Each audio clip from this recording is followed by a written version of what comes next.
শিলিগুড়ির new পালপাড়ার Mahamaya sporting club ফের তৈরি করছে নৈহাটির বড়মার প্রতিরূপ। গত 2 বছর ধরে তারা নৈহাটির ধাঁচে কালীপুজোর আয়োজন করে শহরবাসীকে চমকে দিচ্ছে। এবছর তাদের 47তম বর্ষের কালীপুজো এবং নৈহাটির বড়মা প্রতিমা তৈরির 3য় বছর। গত রথযাত্রার দিন কাঠামো পুজোর মধ্য দিয়ে প্রতিমা তৈরির কাজ শুরু হয়। সামনেই দুর্গাপুজো, তারপর কালীপুজো, হাতে সময় কম, তার উপর এক নাগাড়ে বৃষ্টিতে সমস্যায় পড়ছেন শিল্পীরা। তবু তারা জোর কদমে কাজ চালিয়ে যাচ্ছেন। প্রতি বছরের মতোই পুজো প্রাঙ্গণেই প্রতিমা গড়ছেন কোচবিহারের শিল্পী শ্যামল রায় ও অনন্ত রায়। শিল্পী অনন্ত রায় জানিয়েছেন, প্রায় 10 থেকে 15 দিন আগে কাজ শুরু হয়েছে এবং আগামী 20 থেকে 25 দিন কাজ চলবে। তবে দুশ্চিন্তা একটাই, যদি বৃষ্টি না থামে তাহলে সময় মতো প্রতিমা তৈরি শেষ হবে কিনা। দুর্গাপূজার ছুটিতে কিছুদিন কাজ বন্ধও থাকবে, তাই নির্দিষ্ট সময়ে প্রতিমা শেষ করতে মরিয়া তারা। এটা এটা আছে 21 ফুট বুঝি আছে, ঠিক আছে, তুলে তুলে ছোট করে 26 ফুটের মতো।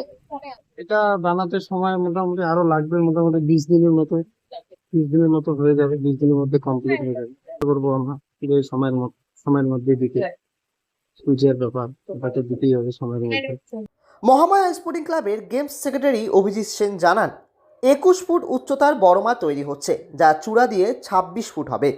নৈহাটির মতোই পুজোর সমস্ত আচার অনুষ্ঠান পালন করা হবে। এজন্য ক্লাবের কয়েকজন কর্মকর্তা ইতিমধ্যেই নৈহাটি গিয়ে নিয়ম শিখে এসেছেন। আমাদের এই কাজ শুরু হয়েছে বিগত 10 দিন আগে থেকে কাজ শুরু হয়েছে। আর আগামী আরো 15 দিন কাজ চলবে। মাঝখানে দুর্গাপূজার জন্য কিছুদিন কাজ বন্ধ থাকবে, তারপরে আবার কাজ চলবে। আর এই যা বর্তমান বৃষ্টি হচ্ছে, বৃষ্টির মধ্যে কাজ করতে খুবই অসুবিধা হচ্ছে। যারা বাইরে থেকে আসছে তাদের এই স্টেজে উঠে কাজ করছে। তো দেখি মায়ের কৃপাতে কতটা কি হয়। উত্তরবঙ্গ সহ বিভিন্ন জায়গা থেকে ভক্তরা মায়ের দর্শন ও পুজো দিতে আসবেন বলে আশা করা হচ্ছে। মায়ের ভোগও নৈহাটির মতোই আয়োজন করা হবে, তবে উদ্বোধনের তারিখ ও প্রধান অতিথির নাম আপাতত গোপন রাখা হয়েছে। উদ্যোক্তারা জানিয়েছেন, চমক থাকবে। একদম একদম, কারণ আমাদের শিলিগুড়ি থেকে কিছু প্রতিনিধি ওরা লাস্ট ইয়ারে গিয়েছিল, এই বছর যাবে। তো ওখানে গিয়ে কি নিয়ম আছে না আছে সেই নিয়ম শুনে এসে ওখানে কেন্দ্রে পুজো করবে। বিশেষ আকর্ষণ হিসেবে এবছর থাকছে চন্দননগরের বিখ্যাত লাইটিং।